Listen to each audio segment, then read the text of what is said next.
Salut à tous, on se retrouve aujourd'hui pour parler du FC Barcelone en ce vendredi 17 octobre et on commence tout d'abord avec les unes aujourd'hui du côté de la Catalogne. Tout d'abord Mundo Deportivo et ça parle d'Hansi Flick. Hansi Flick exige une réaction par rapport au dernier match bien sûr, avant la trêve, souvenez-vous les deux dernières rencontres. Une défaite contre Séville, une défaite contre le PSG. Il faut remettre le FC Barcelone sur le droit chemin, donc c'est pour ça qu'il veut une réaction. Pour le match de demain, le derby bien sûr contre l'équipe de Girona, coup d'envoi à 16h15, on en parlera. On en parle aujourd'hui, on en parlera encore beaucoup plus demain, bien évidemment. Et l'autre une, sport, les gars, ça parle tout simplement de ces deux joueurs. Ils sont de retour, Lamine Yamal et Fermin Lopez, qui devraient bien être présents pour la rencontre de demain. Et concernant les deux, les photos de l'entraînement du jour, à 24 h bien sûr, du derby. Donc les deux, là, Fermin bien sûr et Lamine Yamal. On peut voir Alejandro Balde. On peut voir également, toujours, Balde avec Marcus Rashford. C'est Rashford, Ronny Bardi ou par exemple Ferran Torres. Voilà quelques photos, bien sûr, lors de l'entraînement sous le beau soleil actuellement de Barcelone, bien sûr, pour préparer bien sûr le match de demain. Il y a noté que Frenkie de Jong a reçu une aide d'honneur, les gars, par rapport à sa prolongation de contrat. Donc avant-hier, il a été prolongé jusqu'en 2029. L'équipe a fait une aide d'honneur à Frenkie de Jong à l'entraînement aujourd'hui après son renouvellement bien sûr de contrat. Concernant le programme des matchs, parce que là ça y est, la trêve est finie, là ça y est, on a J-1 avant le retour du FC Barcelone. Donc on est le 17, c'est 18, demain contre Girona bien sûr à 16h15. N'oubliez pas que mardi prochain, c'est la réception de l'Olympiakos. Et là, maintenant, dans 9 jours, les gars, J-9 avant le Classico du côté du Real Madrid. Après, il y aura Elche et Club Brugge encore au programme, bien sûr. En tout, il y aura 6 rencontres avant la prochaine trêve internationale du mois de novembre. Concernant le match, avant de penser à l'Olympiakos, au Real, tout ça, il y a le match demain contre Gérone.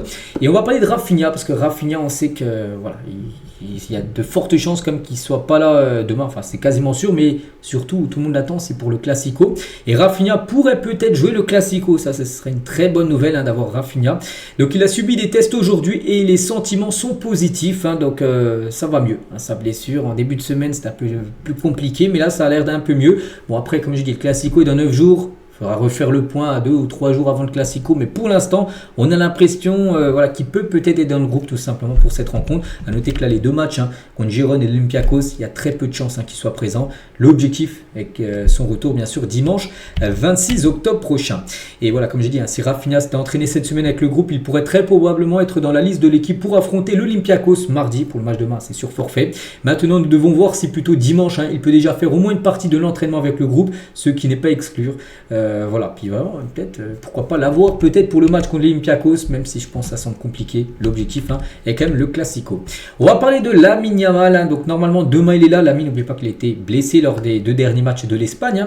Donc avoir la signature de Lamine Yamal maintenant aura désormais un coût. Il faudra payer pour avoir sa signature. Donc le joueur est proche d'un accord avec une société spécialisée dans la vente de vêtements et de marchandises et a reçu pour instruction de ne plus signer d'autographe. Donc voilà, si vous êtes un grand fan, enfin je sais pas, vous savez les jeunes supporters des fois qui attendent l'équipe pour avoir un autographe, et Lamine Yamal, les gars, ne fera plus d'autographe. Il faut payer maintenant pour avoir l'autographe de Lamine Yamal, c'est fou, mais bon, voilà, c'est comme ça. Donc Lamine Yamal ne va plus signer d'autographe. Pour l'instant, il est en attente du résultat de l'accord commercial, ce qui signifierait monétiser, donc avoir de l'argent, sa signature, comme le font les stars du sport américain.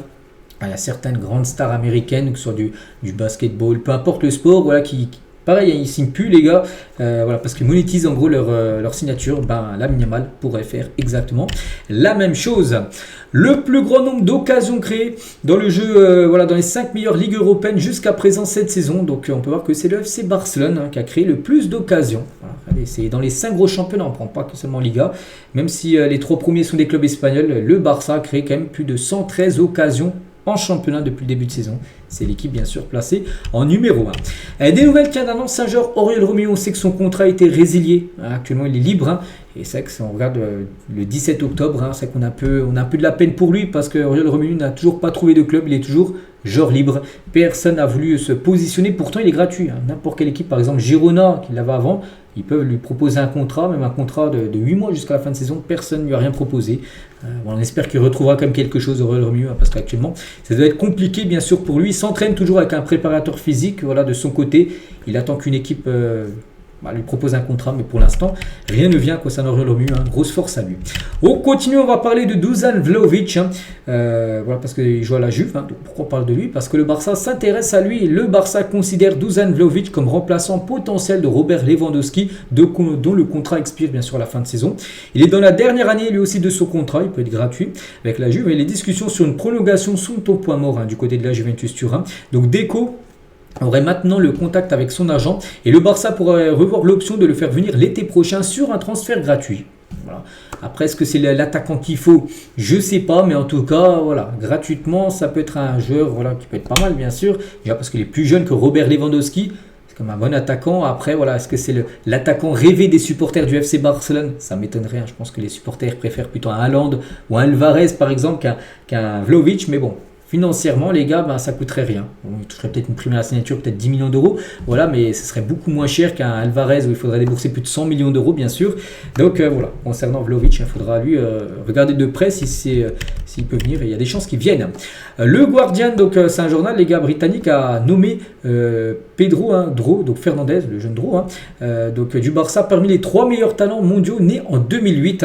Donc lui, il est encore plus jeune que Lamine Yamal. Lamine Yamal, il est né en 2007, donc lui, il est né en 2008. Donc Dro, qui a fait ses débuts avec l'équipe première du Barça cette saison, est décrit comme technique, joyeux et élégant avec le ballon. Il fait partie des meilleurs joueurs nés en 2008, tout simplement, ce jeune Dro, qui sort bien sûr de la Masia. On pourra peut-être le voir jouer peut-être demain, les gars, vu qu'il y a pas mal d'absents encore, ou des joueurs qui reviennent de blessures, qui seront peut-être pas sûrs d'être titulaires. Et peut-être Dro a peut-être une carte à jouer demain contre l'équipe de Girona, on verra. On continue, on va parler de Robert Lewandowski. Lewandowski, on s'est peut-être remplacé par Vlahovic. Et l'entraîneur de l'Atlético Madrid, donc Diego Simeone, tient Robert Lewandowski en haute estime et sera ouvert à signer l'attaquant vétéran sur un transfert gratuit. Parce qu'on sait que du côté du Barça, il y a très peu de chances qu'il prend, à part vraiment s'il claque une saison à 60 buts. Bon, pour l'instant, c'est mal parti, parce qu'il est encore blessé là pendant 6 semaines quand même, Lewandowski. Et puis le début de saison n'est pas super pour lui. On se souvient contre Séville, il a loupé un penalty, tout ça. Donc on pense qu'il partira, bien sûr. Donc l'Atlético serait très intéressé pour l'avoir gratuitement. Donc le renouvellement de Lewandowski n'a actuellement pas lieu, tout a été bloqué parce que pour l'instant on ne pense pas qu'il restera à Barcelone. Donc Lewandowski donne lui toujours sa priorité de rester à Barcelone. Donc lui il aimerait bien sûr recevoir une prolongation, mais pour l'instant on pense que le club ne lui proposera rien du tout, même si cela signifie accepter un rôle réduit. Il y a aussi une grosse baisse de salaire, il serait même prêt à descendre énormément son salaire pour rester à Barcelone, mais comme j'ai dit, pour l'instant la direction ne souhaite pour l'instant pas le prolonger. On continue, les gars, avec Christensen, avec un joueur qu'on parle peu, mais comme il a joué, il a fait une belle trêve avec le Danemark. Les gars, il était très bon lors des 2 derniers matchs. Et Christensen est heureux au Barça et espère y rester plusieurs années encore. Son contrat expire lui aussi l'été prochain. Et jusqu'à présent, le club n'a pas entamé de négociation de renouvellement avec lui.